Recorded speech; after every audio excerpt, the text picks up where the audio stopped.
Club के आगे प्रभात को बहुत बड़ा फैसला लेना था। उसको कबीर और सत्येंद्र में से एक इंसान को चुनना था। फैसला बहुत मुश्किल था, मगर प्रभात ने अपना फैसला अपने हितों को देखते हुए किया। कबीर ने भी मौके का फायदा उठा लिया और सत्येंद्र को उसकी सही जगह पे भेज दिया। कबीर अपने जबान का बहुत ज्यादा पक्का था। उसने जो सत्येंद्र को वादा किया था वो उसने पूरा किया। सत्येंद्र का मामला निपटने के बाद कबीर बहुत उलझे हुए मन से घर आया था। उसने अपने घर के बाहर मानसी की कार को देखा तो उसका आधा मूड खराब हो गया। कुछ लोग होते हैं हर एक इंसान के जीवन में जिससे वो कभी भी मिलना नहीं चाहते हैं। मानसी भी कबीर के लिए वैसी ही इंसान थी। जितना पूरा सारस्वत परिवार कबीर से नफरत नहीं करता था, उतना अकेले मानसी कबीर को परेशान कर देती थी। जब वो अंदर गया तो उसने देखा कि मानसी और काजल आपस में बात कर रहे हैं। मानसी ने अभी काजल को एक मेकअप किट गिफ्ट किया था। कबीर ने जैसे ही मेकअप किट देखा, उसका दिमाग तुरंत इस बात पे गया कि आखिर आज ऐसा क्या हो गया कि मानसी को काजल की याद आ गई। बातों बातों में मानसी ने फिर से कबीर को उल्टा सीधा कहा, मगर कबीर ने काजल को मानसी की सच्चाई बता दी। दरअसल जो मेकअप किट वो लेकर आई थी वो एक्सपायर हो गया था। कबीर ने मानसी को मुंह से जवाब देने की जगह उसके इरादों को ही साफ साफ सामने कर दिया। जैसे ही काजल को इस बात का एहसास हुआ, उसका पूरा चेहरा एकदम से उतर गया। उसको उसकी बहन ने फिर से धोखा देने की कोशिश की थी। जिस कमरे में अभी हंसी गूंज रही थी, वहां अब एकदम से एक सन्नाटे ने जगह ले ली थी। इन सब के बीच मानसी अपना चेहरा छिपाने की नाहक कोशिश कर रही थी, मगर वो भी कहां ऐसे हार मानने वाली थी। जैसे ही कबीर ने उसका असली चेहरा काजल के सामने किया, उसने फिर से एक लंबी कहानी बनानी शुरू कर दी। कबीर ने अपना काम खत्म कर लिया था। अब शायद आज मानसी के लिए कोई और रास्ता नहीं था कि वो कबीर को परेशान कर सके। वो सीधा उठा और एक्सक्यूज मी बोलकर अपने कमरे में कपड़े बदलने चला गया। बहुत से कहानी के बाद जब मानसी को सच में एहसास हुआ कि काजल उसकी बातों को शायद नहीं सुनना चाहती, तो मानसी ने एकदम से इमोशनल ड्यूड वाला अपना पत्ता फेंक दिया। वो चुपके से काजल के बगल में जाकर बैठ गई और उसके हाथ को थामते हुए बोली, दीदी मेरा यकीन करो, मैंने ये जानकर नहीं किया है। मुझे शोरूम वाले ने बेवकूफ बनाया है। जैसा कि मानसी का प्लान था, कुछ देर समझाने के बाद उसने काजल को यकीन दिला दिया कि ये उसकी गलती नहीं थी। काजल ने भारी मन से मानसी को बोला, बहन मैं जानती हूँ, मगर आपको समझना पड़ेगा, चीजें हर बार वैसी नहीं होती जैसा हम समझते हैं। दीदी आप प्लीज मेरा यकीन करो। अगर मुझे थोड़ा भी आइडिया होता कि ये किट एक्सपायर हो गया है तो मैं ये लेती ही नहीं। मानसी ने अफसोस जाहिर करते हुए बोला, छोड़ो ये सब, मुझे बताओ कि कैसे आना हुआ तुम्हारा। काजल अब स्ट्रेट फॉरवर्ड जवाब दे रही थी। मानसी भी समझ चुकी थी कि काजल को उसने सच में अपसेट कर दिया है। अब मेरी बात तो सुनो दी, मानसी ने बोला। जल्दी बताओ मानसी, मेरे हस्बैंड मेरा इंतजार कर रहे हैं, सो प्लीज। काजल ने अपने हाथ मानसी के हाथ से हटाते हुए बोला, दरअसल काजल के माता पिता अभी घर में नहीं थे और काजल कुछ वक्त अपने पति के साथ बिताना चाहती थी। दीदी आप तो जानती ही हो कि इन दिनों मेरे पास पैसों की बहुत कमी चल रही है, तो मुझे कुछ पैसे उधार चाहिए थे। मानसी ने आखिर में अपने आने का इरादा साफ कर दिया था। पैसों की बात सुनकर कबीर भी अब हॉल में आ गया था। हालांकि उसने मानसी और काजल को टोका नहीं था, मगर उसने उन दोनों को अपनी उपस्थिति बता दी थी। तुम्हें इतने पैसे क्यों चाहिए भला? काजल ने आवाज ऊंची करके मानसी से पूछा। एक्चुअली दी, कल दादाजी का बर्थडे है तो मैं उनके लिए कुछ गिफ्ट लेना चाहती हूँ, मानसी ने बहुत आराम से बोला। काजल मानसी के इस स्टेटमेंट से जरा शॉक थी, क्योंकि वो जानती थी कि मानसी के पास उसके पापा के बहुत सारे पैसे हैं। उसको उधार मांगने की कोई जरूरत नहीं थी। आमतौर पर जब मानसी सारस्वत के बैंक अकाउंट में पैसे होते थे तो उसके पास जो भी मेकअप किट होता था उसकी कीमत 10 लाख से कम नहीं होती थी। जिसके पास इतना पैसा हो, अगर वो पैसे उधार मांगे तो अजीब तो लगेगा ही। काजल ने भी पैसे को लेकर कोई डिसीजन नहीं लिया था, इसलिए वो थोड़ा कंफ्यूज थी। उसको समझ नहीं आ रहा था कि वो मानसी को हाँ बोले या ना बोले। मानसी भी उम्मीद भरी नजरों से उसी को देख रही थी। आखिर में उसने कबीर को देखा जो मानसी के साइड में खड़ा था। आप उसे किस लिए देख रही दीदी? प्लीज मुझे आपकी हेल्प की जरूरत है, प्लीज हेल्प मी, मानसी ने मुस्कुराते हुए काजल से रिक्वेस्ट की। अच्छा कितना चाहिए तुम्हें? काजल ने अधूरे मन से पूछा। 2 लाख, मानसी ने तुरंत कहा। इतने सारे? मैं नहीं। पर मैं कहां से? काजल ने आश्चर्य से कहा। ये सुनकर मानसी भी तुरंत बदल गई। उसने अपना मुंह खोला और जवाब देने वाली थी। मैं करता हूँ काजल, चूंकि आप यहाँ पैसे उधार लेने के लिए हैं तो आपको निश्चित रूप से मदद करनी चाहिए, कबीर ने चिंता के साथ कहा। तुम करोगे? तुम करोगे? उन दोनों ने एक साथ में पूछा। तुम? माय फुट, क्या तुम दोनों मेरे साथ एक साथ खिलवाड़ नहीं कर रहे हो? तुम इतने छोटे से मामले में मदद नहीं कर रही हो दीदी, आखिर मैं तुम्हारी बहन हूँ, मानसी ने अपने सीट से उठते हुए कहा।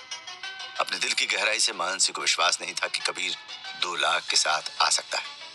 मानसी के लिए कबीर 2 कौड़ी का इंसान था। अगर कबीर 2,000 भी ला सकता तो मानसी को इस बात पे भी आश्चर्य ही होता।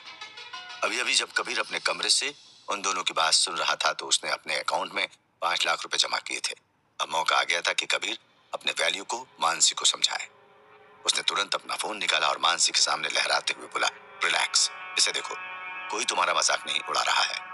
उसके बाद वो काजल की तरफ मुड़ा और बोला, काजल, क्या तुम भूल गई हो कि हमारे पास अब भी 2 लाख से अधिक हैं?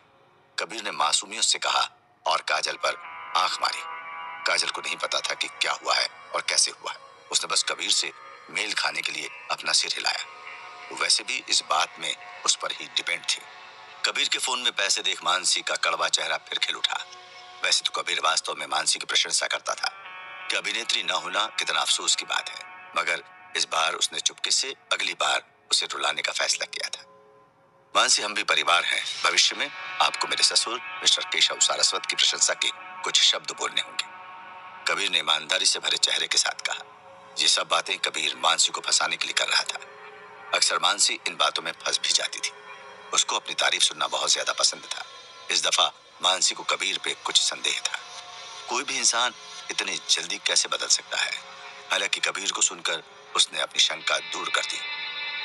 बिना देर के मानसी ने तुरंत उछालते हुए कबीर से बोला, ये पक्का है जीजाजी, जल्दी से पैसे ट्रांसफर कर दो। ये देखते हुए मानसी कितना चिंतित थी, कबीर ने कहा, 1 मिनट रुकिए, पैसा उधार लेना कोई समस्या नहीं, हमें अभी भी कुछ कॉन्ट्रैक्ट तैयार करने, अन्यथा मेरे माता पिता और मुझे समझना मुश्किल होगा। उसने यहाँ आने से पहले सोचा था कि काजल से पैसे ले लेगी और बाद में कभी भी उसको रिटर्न नहीं करेगी। काजल वैसे भी बहुत ज्यादा सीधी थी, तो मानसी को यकीन था कि वो उससे पैसे वापस नहीं मांगेगी। मगर अब उसका सामना कबीर से था। वैसे तो उसका मन नहीं था इस कॉन्ट्रैक्ट के लिए, मगर अभी कोई ऑप्शन भी नहीं था। वो तुरंत तैयार हो गई। कबीर ने जल्दी से शब्दों की कुछ पंक्तियां लिखी। उसने देखा कि उस पर 8% की ब्याज दर थी।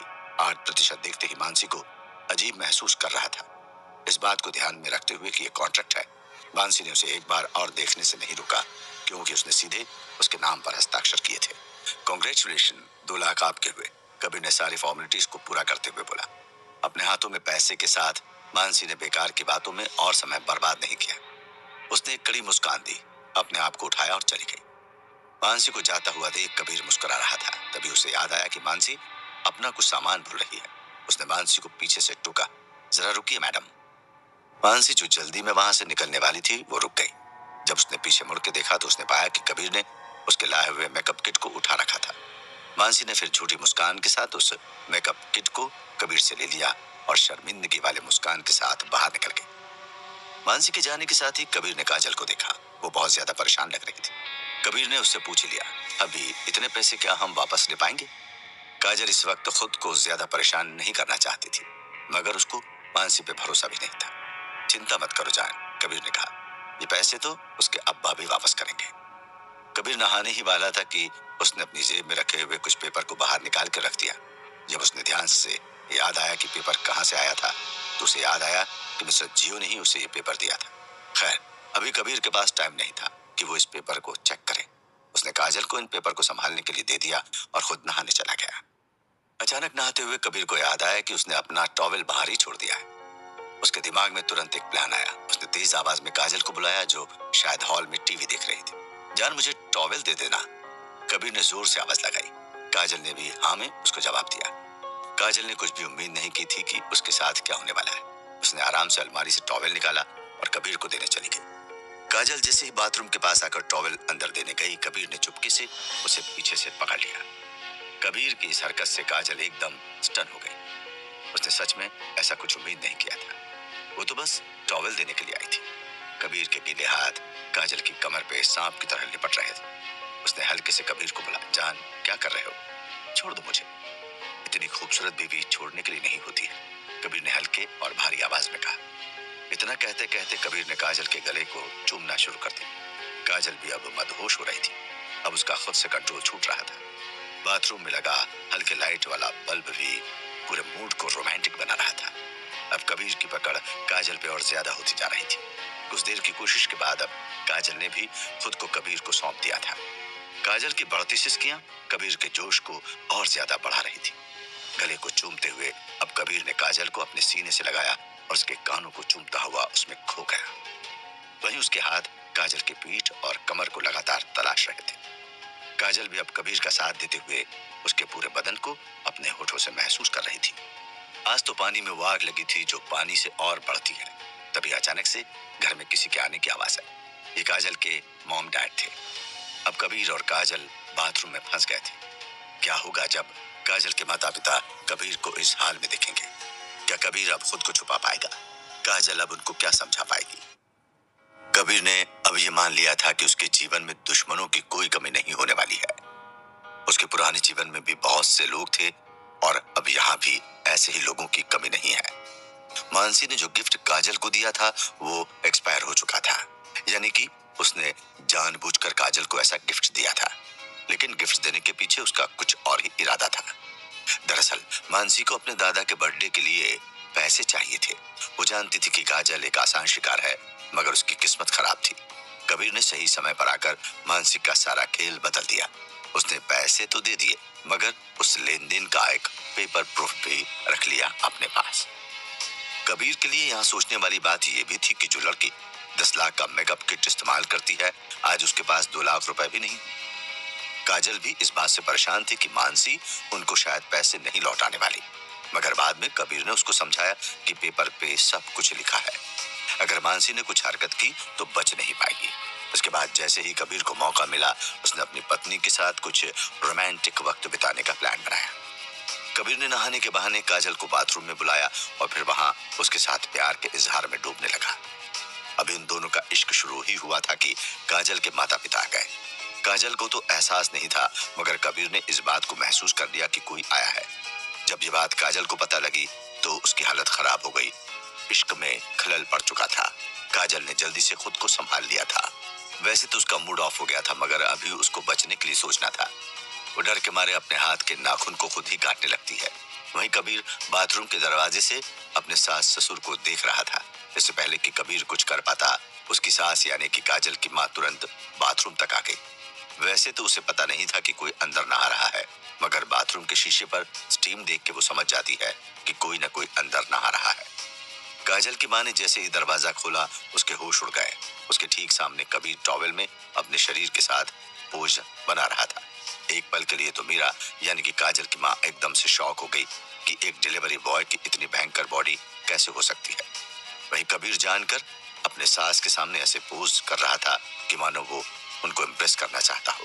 काजल की माँ कबीर के शरीर पर उभरे कट्स को बहुत गौर से देख रही थी। कबीर भी थोड़ा शर्मा रहा था, मगर अभी बचने के लिए कोई उपाय नहीं था। काजल ठीक उसके पीछे ही छिपी हुई थी। वो अपने मुंह पे हाथ रखकर मुस्कुरा रही थी। वो अच्छे से देख पा रही थी कि उसकी माँ के चेहरे की हवा उड़ी है। इससे पहले कि मीरा कबीर से कुछ पूछती, कबीर ने खुद ही उनसे सवाल कर दिया, क्या हुआ माँ, आप मुझे ऐसे क्यों देख रही हैं और देखे ही जा रही? क्या क्या मतलब तुम्हारा? मैं काजल को देख रही थी, काजल की माँ ने उलझते हुए बोला। वो अभी भी हैरान थी कि कबीर इतना अच्छा कैसे देख सकता है। आप तलाश रही हो काजल को और देख रही हो मुझे, कबीर ने अपने आप को मालिश करते हुए कहा। उसके भी सारे लक्षण ऐसे थे कि वो मीरा को इम्प्रेस करना चाहता हो। नहीं नहीं, मैं तुम्हें कहाँ देख रही हूँ, मीरा ने जवाब दिया। अच्छा, मुझे तो नहीं लगता कि आप सच बोल रही हो, कबीर ने तुरंत पलट के जवाब दिया। काजल अभी भी कबीर के पीछे ही छिपी हुई थी। वो पूरे सिचुएशन का मजा ले रही थी। आज पहली बार उसकी माँ अपने दामाद के जाल में फंस गई थी। इतने में वहां पीछे से केशव सारस्वत भी आ गए। दरअसल काजल के माँ पिता ने काजल के लिए कुछ लाए थे जो वो उसको देना चाहते थे। अब देने के लिए तो काजल का होना जरूरी था, इसलिए पूरे घर में काजल को तलाशा जा रहा था। अरे डार्लिंग, आप यहाँ क्या कर रही हो? बाथरूम के दरवाजे पर केशव प्यार से अपनी पत्नी मीरा को डार्लिंग ही बुलाते थे। कोई नहीं जानता था कि यहाँ मीरा क्या कर रही है, सिवाय काजल और कबीर के। वक्त रहते मीरा ने खुद को संभाल लिया और बाथरूम का दरवाजा बंद कर दिया। अब केशव मीरा के बहुत पास आ गए थे। जैसे ही मीरा ने सफाई देने की कोशिश की, केशव ने आजू बाजू देखा तो उसको अपनी बाहों में भर लिया। मीरा एकदम से डर गई कि अचानक केशव को क्या हो गया है। मीरा को बाहों में भर के केशव ने धीरे से कहा, कुछ याद आया डार्लिंग? हम अपने हनीमून पे ऐसा ही कुछ किए थे। तुम ऐसे ही मेरी बाहों में थी और मैं तुम्हें जाने नहीं दे रहा था। मीरा ने शर्माते हुए कहा, केशव जाने दो मुझे, कोई देख लेगा, आखिर बच्चे भी यहीं होंगे। देख लेने दो, मुझे भला किसी का डर है क्या? केशव ने अपनी पकड़ को मजबूत करते हुए कहा। अरे क्यों बेशर्म वाली हरकत कर रहे हो? जाने दो मुझे, मीरा ने कहा। अरे मैंने पूरा घर देख लिया है, कोई नहीं है सिवा हम दोनों के, डार्लिंग। केशव ने कहा। कोई नहीं का क्या मतलब? अब अपनी उम्र तो देखो। हटो, जाने दो मुझे, मीरा ने कहा। अरे डार्लिंग, तुम्हारे लिए तो आज भी हम वही खिलाड़ी हैं, केशव ने शरारती अंदाज में बोला। इससे पहले कि कोई और बात होती, कबीर ने बाथरूम के अंदर से आवाज दी, कोई है क्या बाहर? काजल, क्या ये तुम हो? अंदर से बोलते हुए कबीर और काजल हंस भी रहे थे। आज उन दोनों ने भी अपने माँ बाप को रंगे हाथ पकड़ लिया था। कबीर को अंदर से बोलता देख केशव सारस्वत ने तुरंत मीरा को छोड़ दिया। मीरा अपने पति को देख मुस्कुरा रही थी। आज बहुत दिनों बाद उन दोनों ने इस बात को समझा था कि उनका रिश्ता अभी भी मजबूत है। वक्त रहते बिना कुछ कहे केशव वहां से निकल गया। मीरा ने फिर कड़ी आवाज में कबीर को जल्दी से बाहर निकलने को कहा। केशव और मीरा के हिसाब से काजल अभी भी घर में नहीं थी। मीरा जैसे ही वहां से निकली, काजल ने मौका पाकर खुद को बाथरूम से बाहर निकाल लिया। अगर आज उसके माँ बाप उसको कबीर के साथ ऐसा देख लेते तो क्या होता, ये सोच के ही काजल डर गई थी। केशव अब अपने घर के हॉल में आ गया था, वहीं मीरा अपने रूम में चली गई थी। अभी केशव आकर बैठा ही था कि तभी एक नौकर बाहर से आया और केशव के पास आकर खड़ा हो गया। केशव उसको देख के समझ गया कि बड़े साहब ने बुलाया है। बड़े साहब यानी कि शंभुनाथ सारस्वत। केशव ने उस नौकर को आगे भेज दिया। केशव को समझ नहीं आ रहा था कि क्या होने वाला था। केशव ने आखिर में मीरा को बताया कि पापा ने बुलाया है और वो उनसे मिलने जा रहा है। सारस्वत परिवार का मुख्य द्वार केशव के घर के आगे था। वैसे तो केशव बहुत ज्यादा डरा हुआ था, मगर उसने किसी पर यह जाहिर नहीं होने दिया। केशव धीरे धीरे आगे बढ़ रहा था। उसके मन में बहुत सारी बातें चल रही थी। आज से बहुत साल पहले ठीक ऐसे ही रात को केशव को उसके पुश्तैनी घर से निकाल दिया गया था। इतने साल हो गए मगर केशव आज तक उस बात को अपने अंदर से नहीं मार पाया। कुछ चीजें इंसान को इतने ज्यादा तोड़ देती हैं कि उसको फिर जीवन भर का एक अनचाहा दर्द मिल जाता है। बहुत साल पहले जब केशव अपने बड़े भाई और अपने पिता के साथ जब ऑफिस में बैठा था, ये बात तब की है। अपने काम से शंभुनाथ सारस्वत अपने बड़े लड़के के साथ शहर से बाहर गए हुए थे। इसी बीच कंपनी के नए प्रोजेक्ट की बागडोर केशव सारस्वत को मिली थी। ये एक ब्रिज का काम था जिसका कॉन्ट्रैक्ट सारस्वत ग्रुप को मिला था। अपने हिसाब से केशव ने इस काम में कोई गलती नहीं की थी, मगर उसके खराब किस्मत ने उसको कहीं का नहीं छोड़ा। ब्रिज अभी आधा ही बना था कि तभी वो टूट गया। वैसे तो केशव ने बहुत सारे इंजीनियर के साथ मिलकर प्लान तैयार किया था, मगर वो इस प्रोजेक्ट को नहीं बचा पाया। पूरे प्रोजेक्ट के बर्बाद होने के बाद किसी ने भी केशव की बात नहीं सुनी। पुल गिरने के कारण 15 लोगों की जान गई थी। ये कंपनी के ही लोग थे जो साइट पर काम कर रहे थे। इन सब का जिम्मेदार केशव को ही ठहराया गया था। दरअसल बाद में जांच में पता चला था कि खराब मटेरियल के कारण ये सब हुआ था। 2 इंजीनियर ने पैसे बनाने के चक्कर में खराब मटेरियल को पास कर दिया था। केशव को वैसे तो कोई कानूनी सजा नहीं हुई, मगर जो भी हुआ था उसके बाद शंभुनाथ सारस्वत ने केशव को जलील करके अपने घर से बाहर निकाल दिया था। वो दिन था और आज का दिन है। केशव अपने उसी मान सम्मान को वापस पाने के लिए बहुत ज्यादा संघर्ष कर रहा था। हर तरफ मीडिया से लेकर मिनिस्ट्री तक बस यही बात थी कि शंभुनाथ सारस्वत ने पैसे कमाने के चक्कर में सब कुछ बर्बाद कर दिया था। सालों साल का नाम एक झटके में बर्बाद हो गया। यही सब सोचते सोचते अब केशव अपने पिता के घर आ गया था। उसके पिता सामने वाली कुर्सी पर बैठ के कुछ पेपर पढ़ रहे थे। घर में बहुत ज्यादा सन्नाटा था। इससे साफ लग रहा था कि घर में उसके सिवा कोई नहीं है। केशव आते के साथ ही उनके सामने खड़ा हो गया। वैसे तो उन्होंने देख लिया था कि केशव आ गया है, मगर उन्होंने कोई जवाब नहीं दिया। कुछ देर इंतजार के बाद जब शंभुनाथ ने कुछ नहीं कहा तो केशव ने खुद बात करने की पहल कर दी। पिताजी, आपने याद किया था मुझे? हाँ, याद तो किया था। तुम्हें याद है कि मेरा बर्थडे आ रहा है? शंभुनाथ ने बोला। हाँ पापा, मुझे याद है, केशव ने कहा। तो इस बार मेरे बर्थडे का पूरा इंतजाम तुम्हें ही करना है। याद रहे, कोई गलती नहीं होनी चाहिए, शंभुनाथ ने तन के कहा। मगर पिताजी, आपने तो भैया को। केशव अभी बोल ही रहा था कि तभी शंभुनाथ ने उसको रोकते हुए कहा, हाँ जानता हूँ कि ये सब तुम्हारे बड़े भाई को करना था, मगर अब मैं चाहता हूँ कि ये तुम करो। लेकिन पापा, ये सब इतना जल्दी? केशव ने भ्रमित होते हुए बोला। उसको यकीन नहीं हो रहा था कि कैसे उसके बाप ने इस काम के लिए उसको चुना है। अपनी कुर्सी से खड़े होकर शंभुनाथ ने गुस्से में बोला, इतना अगर तुम्हारे समझ में आ जाता तो तुम आज यहाँ नहीं रहते केशव। अपने पिता की इस बात को सुनकर केशव अब ज्यादा कुछ नहीं बोल पाया और वहां से निकल गया। शंभुनाथ ये बात फोन पे भी कर सकते थे, मगर वो अपने बेटे के रिएक्शन को देखना चाहते थे। वो जानते थे कि केशव उनके सामने आने से घबराएगा, मगर इस बार केशव ने डर को दूर कर उनका सामना किया था। शायद अभी उसका काम अच्छा चल रहा था, जो वो हर्षवर्धन के साथ मिलकर कर रहा था। शंभुनाथ ने अपने पत्ते बिछा दिए थे। अब देखना यह था कि खेल क्या हो रहा है। दरअसल अभी सारस्वत परिवार में कुछ ज्यादा उथल पुथल चल रही थी। शंभुनाथ सारस्वत ने आगे के चैलेंजेस को देखते हुए अपने सारस्वत ग्रुप को एक्सपेंड करने का मन बनाया था, मगर उनके सामने सबसे बड़ी चुनौती थी कि इस नए एक्सपेंशन को कौन लीड करेगा। नए एक्सपेंशन का प्लान बन के तैयार हो गया था। इस प्लान के हिसाब से कंपनी अब कुछ नए सेक्टर में भी अपना हाथ आजमाना चाहती थी। आखिर क्या चल रहा है शंभुनाथ के मन में? क्या है ये नया एक्सपेंशन प्लान? कौन है जो इस काम को करेगा? क्या कबीर और काजल कुछ अच्छे पलों को एंजॉय कर रहे थे कि तभी काजल के माँ बाप घर पर आ गए। कबीर और काजल की हालत खराब हो गई कि अब क्या किया जाए। तभी कबीर के प्रेजेंस ऑफ माइंड की बदौलत उन दोनों ने खुद को बचा लिया। बाद में केशव सारस्वत को उनके पिता ने कुछ बात करने के लिए बुलाया। वहां जाने पर केशव को पता लगा कि उसके पिता ये चाहते थे कि उनके बर्थडे का इंतजाम इस बार केशव ही करें। केशव को ये सुनकर बहुत ज्यादा अजीब लग रहा था, क्योंकि घर से निकाले जाने के बाद केशव को घर के किसी भी बड़े फैसले में शामिल नहीं किया जाता था। अपने पिता की बात सुनने के बाद केशव जब वहां से निकल गया तो उसका बड़ा भाई प्रणव घर में आ गया था। उसको पता नहीं था कि शंभुनाथ ने अपने पार्टी की जिम्मेदारी अपने छोटे बेटे को दे दी है। वहीं शंभुनाथ अभी भी किसी तरह के प्लान को अच्छे से स्टडी कर रहे थे। जैसे ही प्रणव दरवाजे के अंदर आया, शंभुनाथ ने उसे अपने पास बुलाया। प्रणव के चेहरे से बहुत ज्यादा थकावट नजर आ रही थी, फिर भी वो अपने पिता की बात को टाल नहीं सकता था। तब तक शंभुनाथ ने भी अपने हाथ में रखे फाइल को कंप्लीट कर लिया था। प्रणव जैसे ही उसके पास आया, उसने अपने हाथ की फाइल को उसे सौंपते हुए कहा, ये लो प्रणव, इसे अच्छे से पढ़ लेना। ये हमारे नए काम का लेखा जोखा है। प्रणव ने बहुत सावधानी से फाइल ले ली। शंभुनाथ इंसान को पढ़ने में बहुत ज्यादा होशियार था। वो जानता था कि उसके बेटे के दिमाग में क्या चल रहा है। प्रणव की शक्ल बता रही थी कि वो बहुत कुछ कहना चाहता था, मगर वो जानता था कि इस वक्त उसके पिताजी कुछ नहीं सुनने वाले हैं।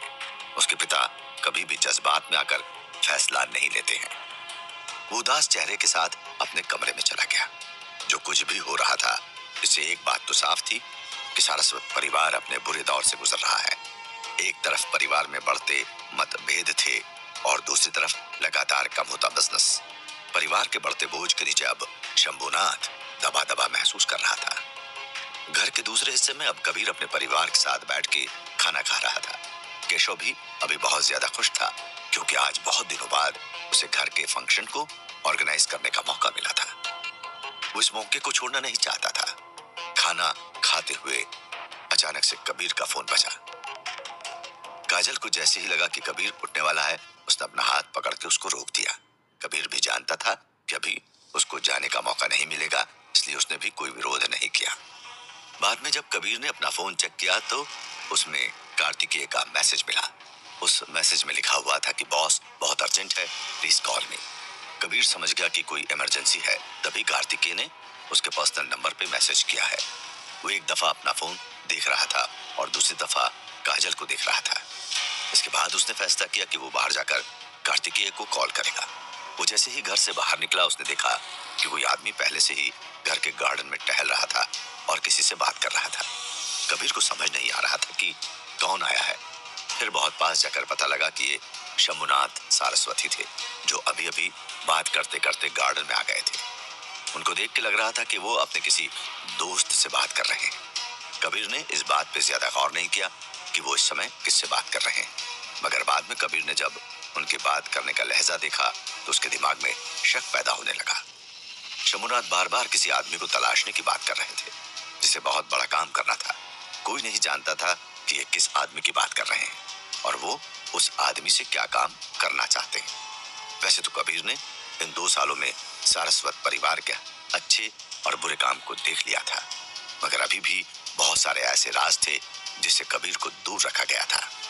इन सब में सबसे बड़ा राज था केशव सारस्वत का बेटा या मीरा सारस्वत का सौतेला बेटा, जिसके बारे में कार्तिकेय ने भी कबीर को कुछ दिनों पहले आगाह किया था। खैर अभी के हिसाब से कबीर को काजल के भाई से कोई दिक्कत नहीं थी, तो उसने इस बारे में ज्यादा नहीं सोचा था। आगे की बात सुनने पे कबीर को पता लगा कि शंभुनाथ बहुत ज्यादा दुखी हैं कि उनका परिवार टूट रहा है। प्रणव और केशव की बढ़ती दूरियां और गिरता कारोबार, दोनों ही बातें उनको बहुत ज्यादा परेशान कर रही थी। वे अपने जिस दोस्त से बात कर रहे थे वो शायद से दिल्ली में रहता था, क्योंकि शंभुनाथ बार बार दिल्ली का नाम ले रहे थे।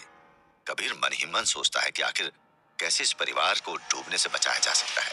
अगर वो आगे बढ़ के कोई डिसीजन लेता है तो भी यहाँ उसका कोई साथ नहीं देगा। वो इस बात को इग्नोर कर देता है और गार्डन में आगे निकल जाता है।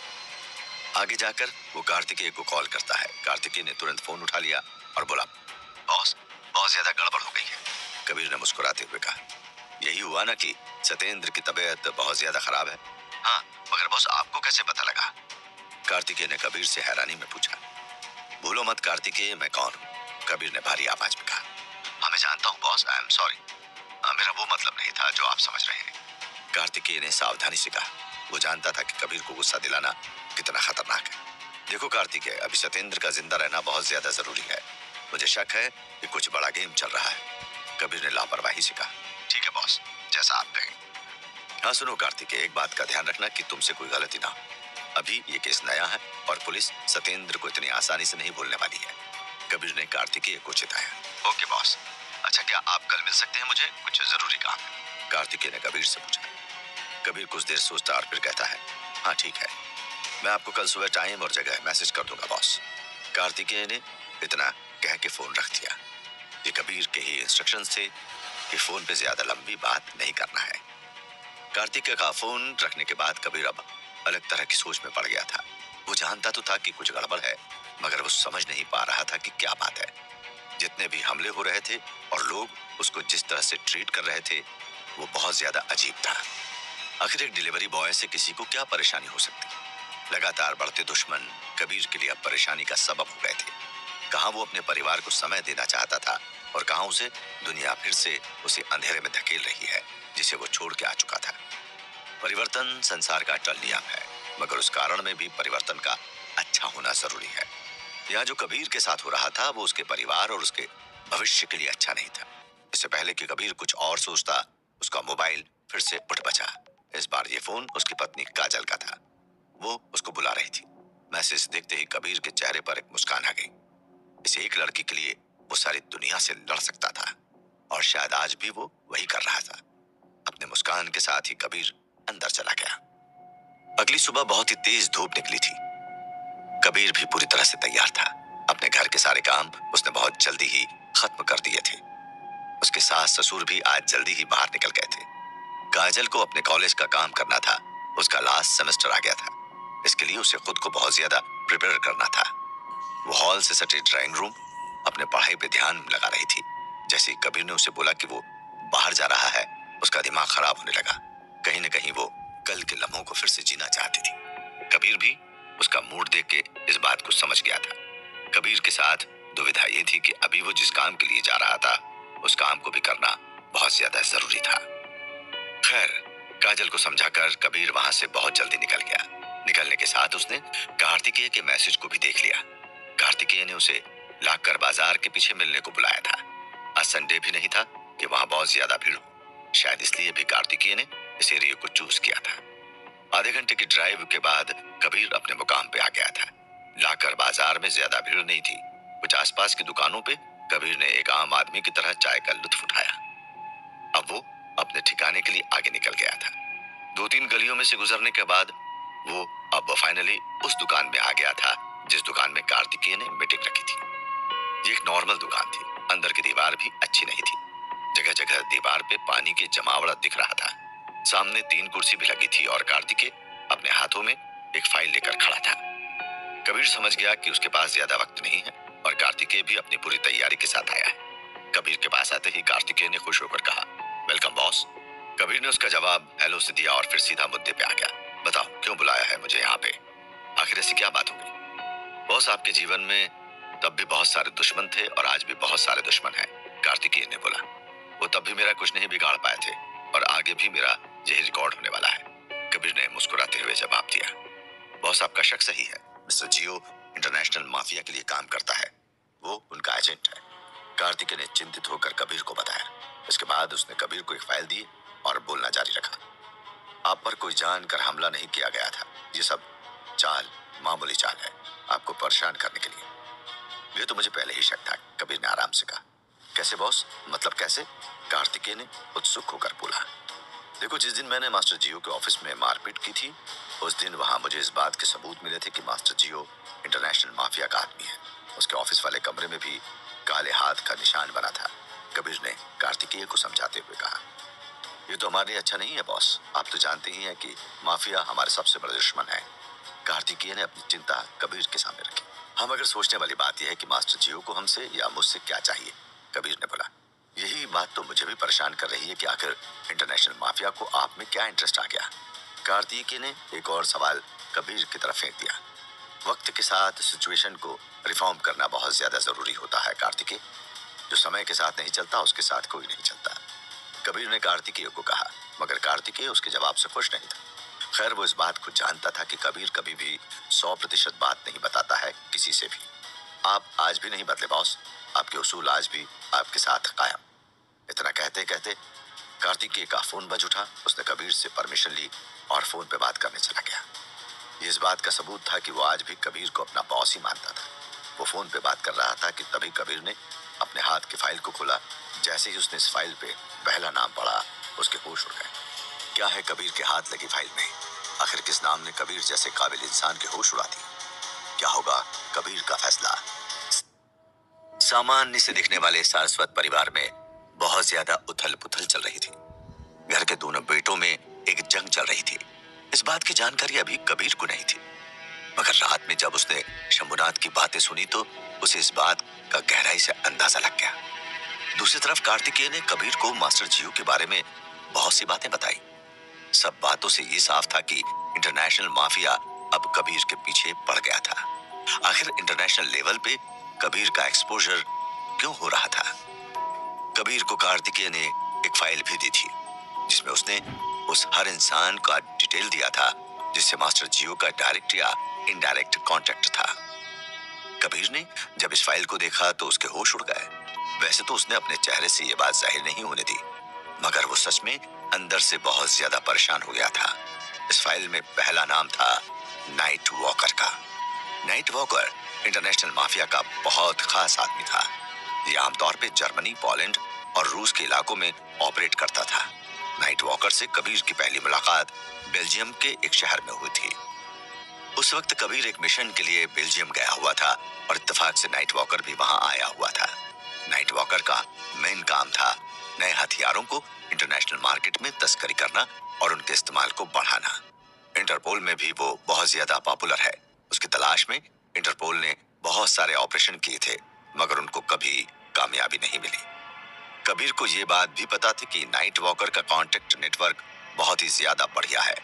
जब कबीर उससे मिला था तो उसने अपनी आइडेंटिटी चेंज की थी, मगर ये बात नाइट वॉकर के लिए काफी नहीं थी। उसने बिना कुछ कहे ही कबीर के सारे राज को उसके सामने रख दिया था, जिसे कि वो कौन है और किस काम से आया है। उस इंसान की पॉपुलैरिटी इतनी ज्यादा है कि कहा यह भी जाता है रूस में जितने पुलिस के आदमी नहीं है, उससे ज्यादा अधिक नाइट वॉकर के आदमी है। कबीर सारे एक्शन को देखने के बाद इस नतीजे पे आ चुका था कि अगर नाइट वॉकर उसके पीछे पड़ा है तो बात बहुत ज्यादा सीरियस ही होगी। मगर कबीर के लिए दिक्कत ये थी कि उसको बिल्कुल भी पता नहीं था कि किस बात के कारण उसके पीछे पूरा इंटरनेशनल माफिया पड़ा है। इससे पहले कि कबीर कुछ और सोच पाता, कार्तिकेय ने उसको पुकारा। क्या हुआ बॉस, आप कहाँ खो गए? कबीर ने तुरंत अपने आप को नाइट वॉकर से अलग किया और कार्तिकेय को जवाब दिया। कहीं नहीं, बताओ और क्या इन्फॉर्मेशन है? बॉस आप ठीक है ना? Are you okay? कार्तिकेय ने चिंता में कबीर से पूछा। कबीर अभी जिस हिसाब से अपनी यादों में खोया हुआ था, ऐसा पहले कभी भी कार्तिकेय ने कबीर को नहीं देखा था। कबीर ने कुछ कहा नहीं, बस एक गिलास पानी मांगा। कार्तिकेय ने फिर तुरंत अपने आदमी से कह के पानी मंगा लिया। पानी पीने के बाद कबीर ने खुद को रिलैक्स किया और अपने हाथ की फाइल को अपने कपड़ों के अंदर छुपा दिया। वहां का माहौल बहुत ज्यादा टेंस हो गया था। कबीर शायद से समझ गया था कि उसके सामने कितनी बड़ी मुसीबत खड़ी है। कार्तिकेय भी समझ रहा था कि कबीर ने कुछ ऐसा सेंस किया है जो उसने अभी तक नहीं सोचा है। मुझे नहीं लगा था कि मामला इतना ज्यादा सीरियस होगा कि बात इस तरह की हो जाएगी, कबीर ने कहा।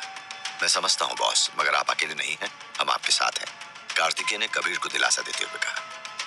मुझे अपनी परवाह नहीं कार्तिकेय, अब मेरे साथ मेरा परिवार है, मुझे तो कोई छू नहीं सकता है, मगर मेरे परिवार को इस बात से दिक्कत नहीं होनी चाहिए, कबीर ने बोला। यकीन नहीं होता कि आप जैसा कोई आदमी भी इस तरह की बात कर सकता है। आप सच में बहुत आगे बढ़ गए हैं बुद्धा, कार्तिकेय ने बहुत शांत भाव से बोला। आगे बढ़ना हमारी नियत ही है कार्तिकेय, मुझे उम्मीद है कि तुम एक दिन इस बात को समझ लोगे, कबीर ने मुस्कुराकर जवाब दिया। हाँ मगर अभी तो नहीं, खैर आप कहिए अब क्या करना है, कार्तिकेय ने बोला। ज्यादा कुछ नहीं, बस सत्येंद्र पर नजर रखना और कोशिश करो कि नाइट वॉकर के आदमियों पर नजर रहे तुम्हारी, कबीर ने कार्तिकेय को ऑर्डर देते हुए कहा। ठीक है बॉस, मैं आपको अपडेट कर दूंगा। कार्तिकेय ने कबीर को आखिर आश्वासन के साथ अलविदा कह दिया। कबीर भी समझता था कि उसका यहाँ रुकना कार्तिकेय के लिए मुसीबत बन सकता है। अगर सच में इंटरनेशनल माफिया उसके पीछे लगा है तो जरूर से उन लोगों की नजर कार्तिकेय पे भी होगी। इस खतरनाक हालत में बहुत ज्यादा सावधानी की जरूरत थी। अपने पुराने मिशन से कबीर ने इस बात को अच्छे से समझा था कि इस दुनिया में सावधान रहना सबसे ज्यादा जरूरी है। कबीर के वहां से आते ही कार्तिकेय भी अब अपनी मंजिल की तरफ निकल चुका था। उसको अभी एक आदमी से मिलने जाना था जो शहर के पास वाले पहाड़ों पर रहता था। कबीर के इंस्ट्रक्शन के हिसाब से कार्तिकेय को अपना प्लान बनाना था। उसे हर कीमत पे कबीर को बचाना था। उसने अपने संतोष की खातिर कबीर के पीछे 2 आदमी लगा दिए थे। ये दोनों साए की तरह उसका पीछा करते थे। कार्तिकेय जैसे ही कुछ आगे बढ़ा था कि तभी उसके फोन पे किसी अननोन नंबर से कॉल आया। नंबर वैसे तो अननोन था, मगर कार्तिकेय इस इंसान को जानता था। उसने कॉन्फिडेंस में फोन उठाते हुए कहा, अभी तो नहीं, मगर बुद्धा को मैं वापस जरूर ले आऊंगा, आप परेशान मत हो, हमारा काम पूरा होगा। फोन के दूसरी तरफ से आवाज आई, तुम जानते हो कार्तिकेय, ये काम हमारे लिए कितना जरूरी है और इस काम को केवल एक ही आदमी कर सकता है जिसे तुम बॉस कहते हो। हाँ मैं जानता हूँ कि मैं उसे क्या कहता हूँ, काम मुश्किल है मगर नामुमकिन नहीं है, कार्तिकेय ने मुस्कुरा के कहा। हथियारों की दुनिया में, हमारी दुनिया में कोई भी काम मुश्किल नहीं होना चाहिए, नहीं तो हम लोगों में और बाकी के भाड़े वाले हथियारों में फर्क क्या रह जाएगा, फोन पे बात कर रहे आदमी ने बोला। आप परेशान मत हो, टाइम रहते मैं उनको वापस जरूर से ले आऊंगा, कार्तिकेय ने इतना कहते ही फोन रख दिया। कार्तिकेय वैसे तो जानता था कि जिस काम के लिए उसने अभी सामने वाले को समय दिया है वो काम बहुत ही ज्यादा मुश्किल है। आप कुछ भी कर लीजिए, आप कबीर को हरा सकते हैं मगर बुद्धा को हरा नहीं सकते। दरअसल हत्यारों के समूह को कबीर यानी कि बुद्धा जैसा कोई लीडर कभी मिला ही नहीं था। उसके जाने के बाद से बहुत सारे काम जो पहले आसानी से हो जाते थे अब उनको करना बहुत ज्यादा मुश्किल भरा काम था। कार्तिकेय भी कुछ कम नहीं था, मगर वो कभी भी बुद्धा की बराबरी नहीं कर पाया था। अब जब कबीर की जरूरत आन पड़ी थी तो उसको वापस बुलाने की कोशिश बहुत तेज हो गई थी। दूसरी तरफ कबीर अपने घर के रास्ते में था। वो जा तो अपने घर रहा था, मगर आज उसको एहसास हो रहा था कि उसने अपने परिवार को इस मुसीबत में डाल दिया है।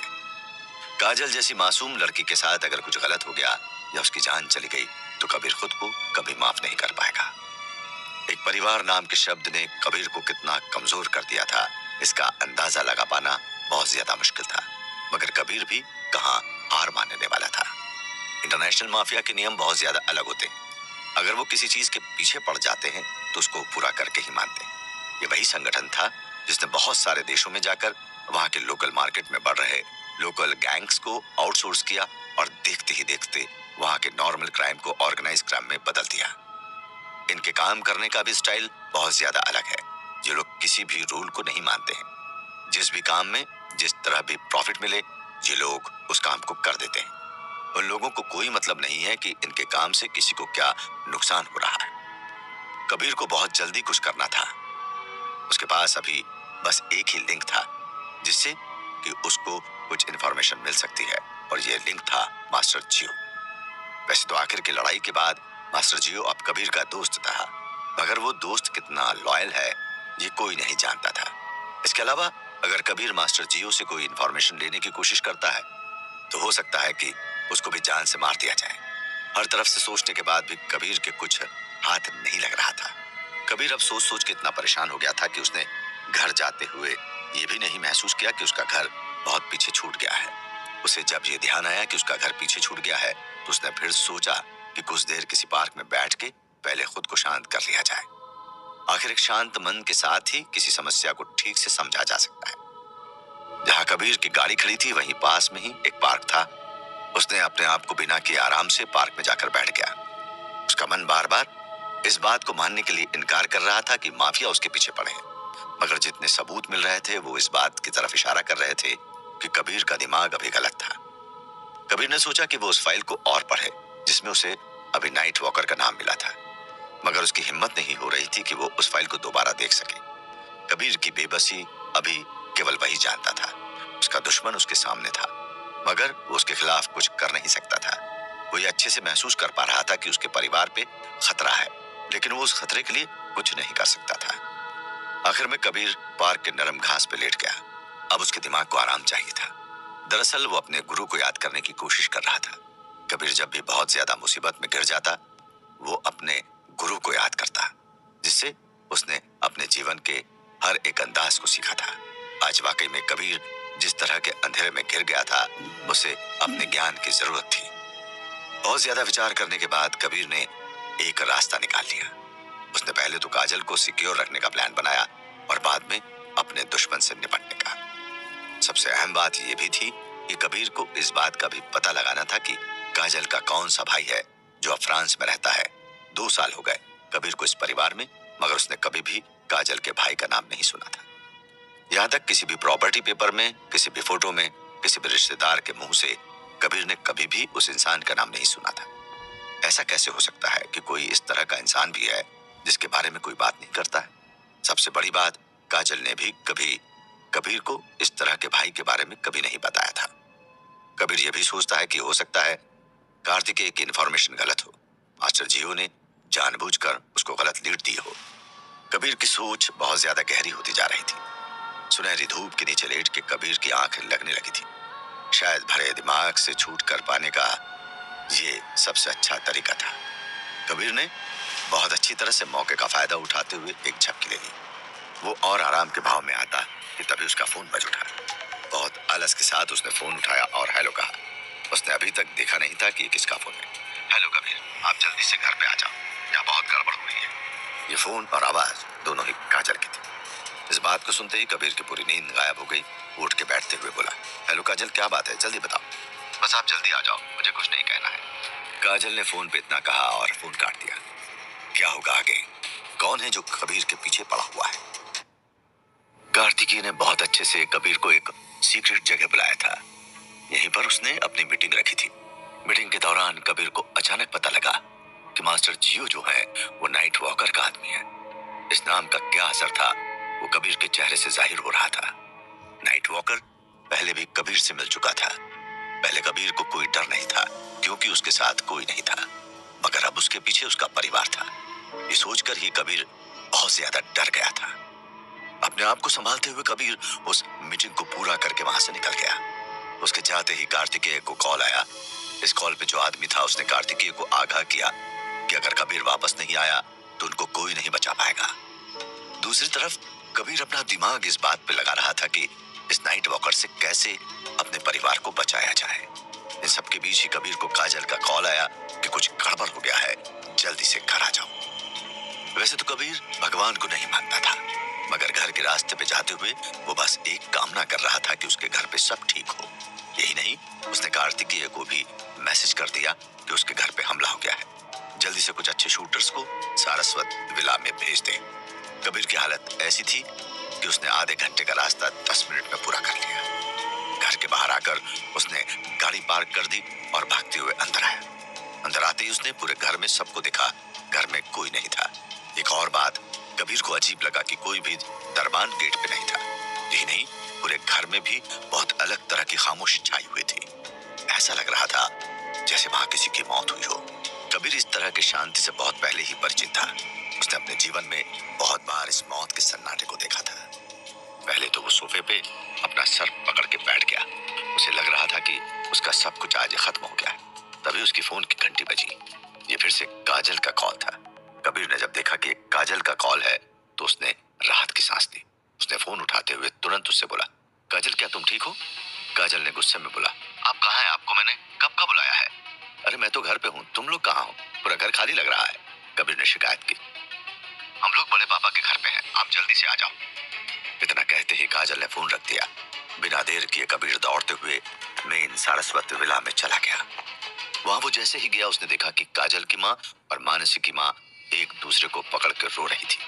वहीं काजल और मानसी एक कोने में खड़े होकर अलग अलग किसी चीज की तलाशी ले रही थी। कबीर को समझ नहीं आ रहा था कि वहां क्या देखा जा रहा है। इसके ठीक बाद कबीर के पीछे से प्रणव सारस्वत आया। वो शायद से पुलिस से बात कर रहा था। सिर्फ बात ही नहीं, वो पुलिस को धमकी भी दे रहा था, जैसे कि अगर आप लोगों ने इस केस को सॉल्व नहीं किया तो मैं आप लोगों को चैन से इस शहर में रहने नहीं दूंगा। आप लोग लेट मत करिए। आप लोगों को अगर कोई भी लीड मिले तो मुझे तुरंत इन्फॉर्म कर देना। हाँ हाँ, सही रहेगा, ऐसा करना। कबीर बहुत ज्यादा गौर से प्रणव की बातें सुन रहा था। वो कोशिश कर रहा था कि कुछ क्लू मिल सके, मगर प्रणव की बात को सुनने के बाद भी उसे कोई क्लू नहीं मिल पा रहा था। दूसरी तरफ प्रणव अपनी बात जारी रखते हुए कहता है, आप लोग बस अपनी कोशिश करिए और मुझे रिजल्ट दीजिए। स्पेशल फोर्स को लगाने के लिए अगर आपको मंत्री जी की परमिशन चाहिए तो आप लोग जल्द से जल्द मुझे बता दीजिएगा। क्या? हाँ हाँ, आपने ठीक सुना, मैं मंत्री जी से बात कर लूंगा। कबीर को अभी तक कुछ समझ नहीं आ रहा था कि यहाँ किस बात का मातम मनाया जा रहा था। हर तरफ बस रोना और धमकाना लगा था। वहां कोई नौकर भी नहीं दिख रहा था कि कबीर उससे कुछ पूछे। तब उसने आखिर में काजल को देखा। वो धीरे से काजल की तरफ चला गया। काजल इस वक्त किसी तरह का डायरी सर्च कर रही थी। जैसे ही कबीर उसके पास गया उसने काजल खुद को रोने से नहीं रोक पाई। कबीर सबके सामने उसको गले तो नहीं लगा सकता था, मगर फिर भी उसने उसको कंधे से पकड़ के दिलासा दिया। उसके बाद उसने धीरे से पूछा, क्या हुआ है, बात क्या है? काजल ने उसको रोते हुए कहा, रात से दादाजी गायब है। क्या बात कर रही हो? अभी रात को ही मैंने उनको गार्डन में देखा था। कबीर ने काजल को अचरज से पूछा। उसको काजल की बात पे भरोसा नहीं हो रहा था। मैं सच बोल रही हूँ, मेरा यकीन करो, यहाँ सुबह से कोहराम मचा हुआ है। काजल ने रोते हुए कहा। आखिर ये कैसे हुआ और कब? कबीर ने चिल्लाते हुए कहा।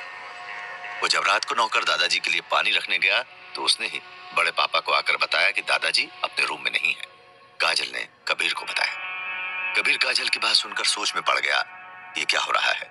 शंभुनाथ सारस्वत कोई आम आदमी नहीं थे। उनका किडनैप होना यानी कि बहुत ज्यादा बड़ा मसला था। घर वाले भी इस खबर को दबाने के लिए बहुत ज्यादा कोशिश कर रहे थे। काजल की सारी बात को एनालाइज करने के बाद कबीर ठंडे दिमाग से सोचता है कि आखिर किस तरह कोई आदमी रातों रात गायब हो सकता है। वैसे तो उसने भी बहुत सारे किडनैप केस किए थे, मगर अभी की सिचुएशन बहुत ज्यादा अलग थी। काजल को मानसी के पास में छोड़ के कबीर अब प्रणव के पास गया। प्रणव ने बहुत देर तक कबीर को इग्नोर किया था। अब कबीर किसी भी हाल में उसे बात करना चाहता था। कबीर ने एक दो बार आवाज भी लगाई, बड़े पापा, बड़े पापा। प्रणव ने पहले तो सुनकर इग्नोर कर दिया, मगर फिर अचानक से बोला, मैं तुम जैसे फटीचर के लिए सिर्फ सर हूँ, समझे? औकात में रहो। इतना कह के प्रणव दोबारा से खुद के फोन पर लग गया। वैसे तो अब कबीर का दिमाग खराब हो रहा था, मगर उसने मौका देखते हुए कुछ बोला नहीं, क्योंकि वो जानता था कि उसके पास एक ऐसा राज है जो शायद अभी कोई नहीं जानता है। कुछ देर बाद कबीर ने बदतमीज की तरह प्रणव के सामने आकर खड़ा हो गया। इस बार चाहकर भी प्रणव कुछ नहीं कर सका। कबीर ने थोड़े कड़े अंदाज में उनसे पूछा, आप लोग कैसे इस बात के तर्क पे आए कि दादाजी का किडनैप हुआ है सर? प्रणव ने कबीर से नजर जुटाते हुए कहा, उनके कमरे में एक लेटर मिला है जिससे ये साफ है कि उनका किडनैप किया गया है।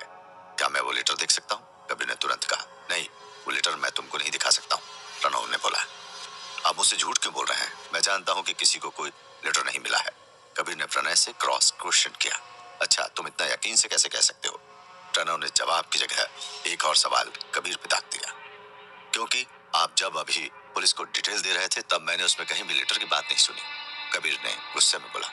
प्रणव के झूठ से कबीर अब और ज्यादा परेशान होने लगा था। इतना कुछ हो गया था और आज भी सारस्वत परिवार कबीर को नीचा दिखाने में लगा था। प्रणव अभी सच में नहीं चाहता था कि कबीर इस केस में इन्वॉल्व हो। कबीर समझ गया कि इस आदमी से कुछ पूछ के मतलब नहीं है। उसने तुरंत एक लंबी दौड़ लगाई और शंभुनाथ के कमरे में चला गया। उनका कमरा स्टेयरकेस के बगल में ही था। कमरे के अंदर आते ही कबीर के नाक में एक अजीब सी बदबू आई। कबीर समझ तो रहा था कि किस तरह की खुशबू है, मगर अभी तुरंत उसके दिमाग में ये आ नहीं रहा था कि किस चीज की खुशबू है।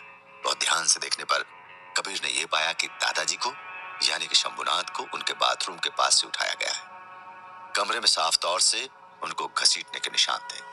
वैसे तो ये निशान किसी को नंगे आंखों से नहीं दिख सकते थे, मगर रोशनी के खास एंगल पे इस निशान को देखा जा सकता था। कमरे में सफेद टाइल्स ने कबीर का काम और ज्यादा आसान कर दिया था। अब कबीर और ज्यादा सबूत की तलाश में बाथरूम के करीब चला गया। यहाँ आने पर कबीर का सर अचानक से भारी होने लगा।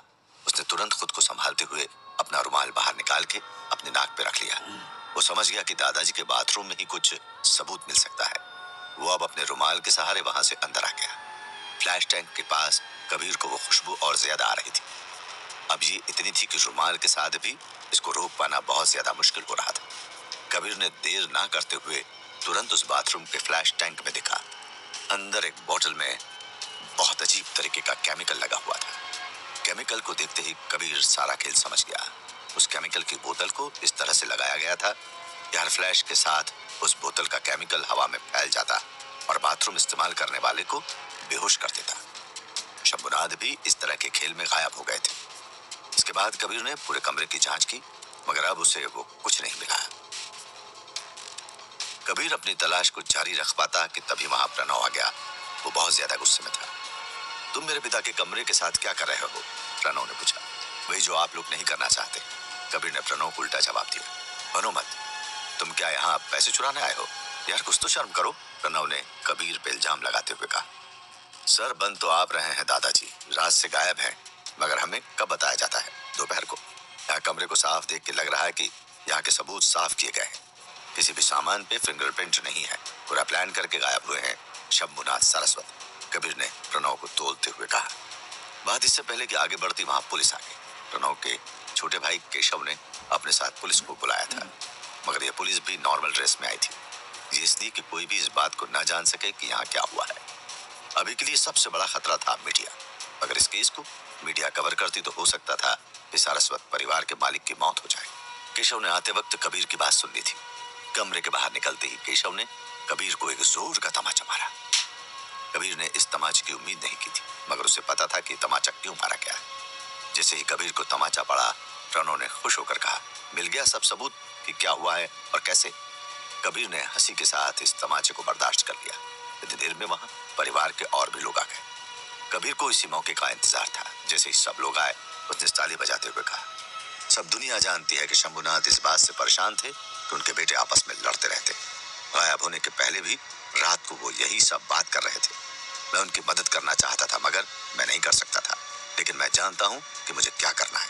इतना कह के कबीर दोनों भाइयों की तरफ आया और बोला, मिस्टर प्रणव और मिस्टर केशव, अगर मुझे पता लगा कि तुम दोनों में से किसी ने ये नेक काम किया है तो याद रखना, उसके लिए कोई दवा और दुआ काम नहीं आएगी। इतना कह के कबीर वहां से निकल गया। आखिर क्या मकसद था शंभुनाथ के किडनैपिंग के पीछे? किसने रचा है